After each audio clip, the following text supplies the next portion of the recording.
First and foremost, I'm here to introduce myself, Jeffrey McSorley Jr., as a candidate for mayor for Fergus Falls, Minnesota. Now, one might wonder why someone such as myself, who's had not exactly a very long history in the politics of Fergus Falls, to go and decide to run for mayor. Well, number one of those reasons is because I didn't believe that the current mayor or city council was doing their due diligence to listen to the citizens. Because after all, what is a mayor or city council member but a public servant? Not a public official, a public servant. They're elected by the people, supposed to be representing the people, and doing the will of the people instead of the will of themselves. And I feel, as a person, I'm more called towards work for and towards others rather than work for myself. See, I'm a people person. I like people. I enjoy talking with people about many different issues, and also I enjoy trying to accommodate them and counsel them and try and find ways to creatively solve the problems that they are having. Now, this may only have applied to my sphere of friends and colleagues up until recently, but it doesn't mean that I can't do that if I were elected mayor. Now, most of the people who have been running, they've had signs all over town. Now, this is quite discouraging to me, mostly since I did a little bit of research and I cannot afford to buy any of those signs. Now, at first I thought, hey, I can, purchase a couple of the signs really cheaply, put them out in a couple of key locations. No. I very, very grossly misjudged. See, the political signs come in packs of 50 or 100, and they cost a lot of money. Now, by a lot of money, I don't mean thousands and thousands of dollars. I mean $200 to $500 for packs of 50 to 100. Now, for one, I don't know what I'd do with more than 10 of these. And number two, I don't have that kind of money just lying around. And I'm not going to go door to door asking for donations so that I, as a politician, can go and spend their money on my campaign where I can't ensure them that I'm going to win. I don't see why I would go and take other people's money and spend it, or even my own money, and spend it on something that I was not guaranteed at least a decent chance of success for. Now, it's not saying that I don't believe I have any chance of winning. It's more like I don't believe that the signs or advertisements are worth that kind of money. Now, what I have spent is I spent about $10 down at Cooper's printing off and making copies of pamphlets that I myself created at home in Microsoft Word and using GIMP. So, how is it that to spend an extra $20, $30, $40 beyond that for laminated pamphlets to put in mailboxes or have all mailed out to the citizens of Fergus Falls, how does that give me an advantage? Well, all I see as an advantage is that it costs the person running or the people supporting them financially more money. It's a complete waste of financial resources that, even though it seems to work for many people, it just doesn't seem ethical or fiscally responsible to me, especially considering that quite a few of these candidates that are running and employing these tactics are running on the basis of being fiscally responsible for the city of Fergus Falls, whereas their own fiscal responsibility on running for office is to spend. Now, sure, I may be at a disadvantage only employing the basal free venues allowed to me, or extremely cheap venues. I've talked with some people door to door. Sure, I could have probably done more of that, but the changing of the seasons and physical ailments have not been kind to me in the recent weeks. Also, there is the distinct fact that through the PEG Access Kiwanis Meet the Candidates forums, I've been given a free venue, played multiple times during the day, every day, between early October and the election, to state some simple questions that give people an idea of who I am and how I operate. There is also the fact that there will soon be a article pamphlet thing in the paper which will highlight each candidate, their responses to questions, and their views on the elections. Also, there was my letter to the editor, and a letter to the editor that I'm probably going to be writing later on today and submitting that will hopefully get there before the election day. Now, I've done a lot of time introducing myself and why I'm running for office, but I haven't quite gotten to the things that I believe I should be running for. Now, I'm running behind the premise that I, as a political outsider to Fergus Falls, have a capability of being more personable and approachable to the citizens than prior mayors and city council members combined. See, I don't have a lot of financial ability to go out and pay for large coffee meetings with the citizens. But what I do have is the ability to go out and talk to people, to be a public presence, to be a friendly face, someone that's approachable, who does not hold my position as a position of authority. I hold it as a position of communication, because that is one thing that is sorely lacking in all politics these days, is a communication with the people and a public rapport that just makes people believe that they can trust you and see you as an ally instead of an opposition. I also believe that the current handling of the Fergus Falls Regional Treatment Center has been more of a debacle than anything I've seen in recent history with any of the local anything. It's only seconded by the public ice arena, which was handled extremely poorly. Mostly because as I've gone through this race, I've realized and found that pretty much half to 75% of it was paid for before they even brought it to the vote for the public sales tax. However, no citizens were aware or informed of this at that time, and that is why the public outcry was as bad as it was. We were left to believe that we had to pay for $2 million facility almost entirely based upon sales tax, whereas it was not even near as much that was needed. The fact that they are still collecting this public sales tax makes me wonder, but it's all just a matter of Fergus Falls bureaucracy and red tape. See, the veil of transparency is one thing that I would really love to employ.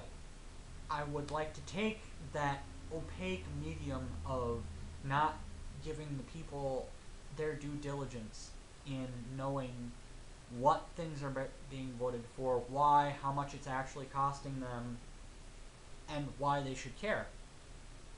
City council meetings are not the places to be informing the public on this. We should be giving them newsletters. We should be calling them. We should be having a weekly exhibit on Lakes Radio or PEG Access, something for them to be able to get the information and see what it is that their money, their taxes, is being going toward.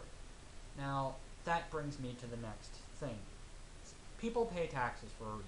They pay taxes to get things done in their area. Now, that also means that these people, through paying their taxes, should have some semblance of power. But right now I have not seen that. I've seen the people paying their taxes, electing officials, and these officials not really paying attention to the citizens of Fergus Falls and voting more upon what they believe is good for the city and not what they've been told is what's good for the city. That, to me, is a gross misjustice.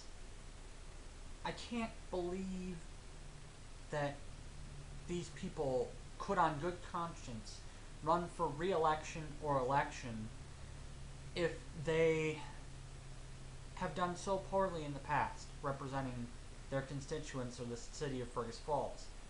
To believe that they have been doing a good job is to be completely, utterly ignoring all of their mistakes and refusing to admit that there have been mistakes made. I'm not saying that they're horrible or evil in any way, I'm just saying that they're not taking responsibility for their prior actions. Now, everything beyond here is my personal belief of ways that we can make Fergus Falls a more appealing and family and business friendly place to live. Now, I've heard quite a few complaints about the Riverwalk from people who use it. Number one is the fact that it never gets cleaned, or when it does get cleaned, it seems to get messy right away afterwards. The main mess being the fact that since it's so close to the liquor store, many people go down there to drink beer, have little parties, and they will dispose of their cans and bottles wherever the hell they feel, even though there are trash cans deposited intermittently along the walk. There's also quite an array of cigarette butts and candy wrappers. Now, to clean that up on a weekly, bi-weekly, or monthly basis would probably be good, but that might cost the city money. Therefore, I believe that as mayor, if elected, I should do that as part of my office hours, to go down and do a public service of freely and voluntarily cleaning the Riverwalk. And after that, there's also the subject of the graffiti. Now, yes, it does detract from the beauty of the nature of the Riverwalk, but that is only because of the nature of the graffiti employed. The graffiti used right now is simply a word-based expression of those who are painting and spray painting. They're writing words, they're just goofing off. Now, if they were to employ that medium of graffiti art as was done behind the Senior Citizen Center or Primp, they could do graffiti murals with signatures of all contributing artists that would not detract but enhance the atmosphere of the Riverwalk. And they could do it through Springboard for the Arts and a public grant, possibly, to put little or no cost on the taxpayers and give it something that would not be incentivized to be written over with other slurs, vandalism, whatever, but would be a boon to the society as a whole. I have given this idea through words to both Miss Ness and Mr. Sinstolin, who are also running for office in Fergus Falls, and the looks upon their faces and the reactions I got were positive. So I believe that that is one way to creatively demonstrate that we can, as a city, band together to conquer problems. I also believe that there should be a suggestion box at City Hall. Now, by suggestion box, I mean it should have pieces of paper and pens ready for people to anonymously submit their complaints about the city. It also should be accompanied by a ward map that allows them to easily find where they are living and be able to put on the bottom which ward and or precinct they are occupant of. That way, once city council meetings arrive, before or after said meeting, the mayor and city council members can publicly go through that week's or month's suggestions to see what things may or may not need to be addressed at the next meeting. Now, that's a way of getting people's views expressed very quickly. All that they need to do is say such and such road needs fixing, Ward 1, Precinct 1, or whatever. And it doesn't necessarily have to be addressed right away, but the fact that it's given a verbal representation in a public medium and forum, it gives that person just a little bit more power than they already had. And if that complaint is reciprocated and repeated by others, then the more people that complain about a problem, the more likely the city is going to be to allocate funds, resources to remedying that problem, because they will see that it is not just one person complaining, but an actual feasible issue that needs addressing. That is one thing that I would like to do. There's also the fact that we should be able to send out a newsletter or summary of the city council meetings, getting rid of all the legal mumbo jumbo that is required by the state for the formalities of use in the city meetings, and dumb it down so that anyone and everyone can understand it. Now, it's not saying that it has to be dumbed down because the populace as a whole is dumb. No, it's that these verbiages and uses are all political lingo which are used less as a actual requirement towards intelligibility and more towards the fact that it is required by law, and it is no more than political bureaucratic red tape that is a holdover from prior laws and regulations and statutes. Basically, all it is a format that's been followed since many, many decades ago, and it only purely exists because it's already been used. So that means that we can't continue using it unless prior required by law, which we are, so we're going to have to continue doing that on paper. But when we give it to the public, we should be able to give them a rundown of how it affects them and what it actually means to them, so that way they do not become completely confused and thus refuse to participate in the political sphere. It does become quite intimidating, even for those who have gone through college education, to look at a new law proposed and be like, wait, what? I understood up until this line, but now I'm confused. I've seen that happen to myself and others when given some of the information that has been presented to me now that I'm a candidate. That is distressing and sad, because if some of the candidates even have problems understanding it, imagine what the citizens will have. Now, those are simple things. And as far as promoting business in Fergus Falls, I believe that since we have the resources of the Lakes Region Arts Council, quite a wide network of artists, and the springboard for the arts in Fergus Falls, we should be able to take the city hall and connect with these intermediary resources and take the artists of the community, which are such a great, great blessing to us. This is an arts community. It always has been. It always will be. It's always been known as that. And we should pride ourselves on that. We should truly pride ourselves on it and utilize these artists to give the city a new presentation towards the outside world.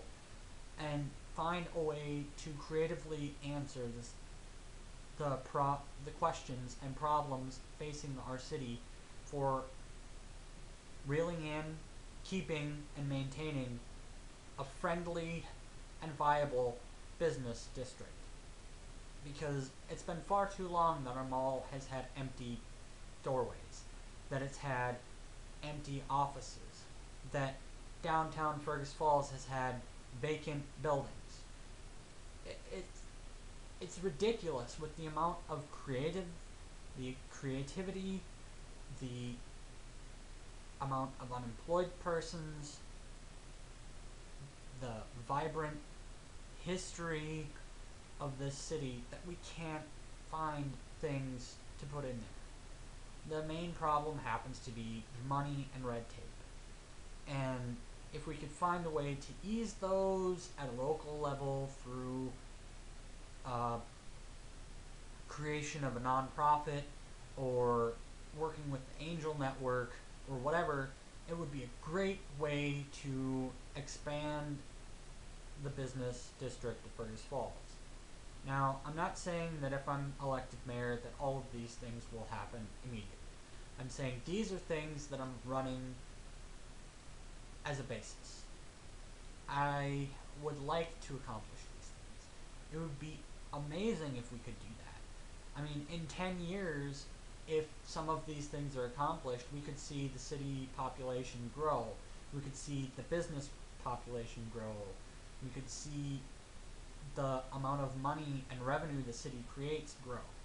Now, it would be great, but it all comes down to the voters. Not only does it come down to the voters on November 6th when they vote, but it comes down to the voters to hold those who they have elected responsible for doing what the voters ask. Because we are not public officials. We are not. We are public servants. We are there to serve you. The taxes you pay the salary that is given out to city council members and the mayor. So you should hold your public officials responsible. So November 6th, vote. But November 7th and every day between that day and the next election, make sure to call your representatives. Give them a phone, an email. Stop down at city council meetings. Let them know what you want. Let them hear your voice. And let them know that the future of Fergus Falls is not dark and gloomy, but bright. Thank you.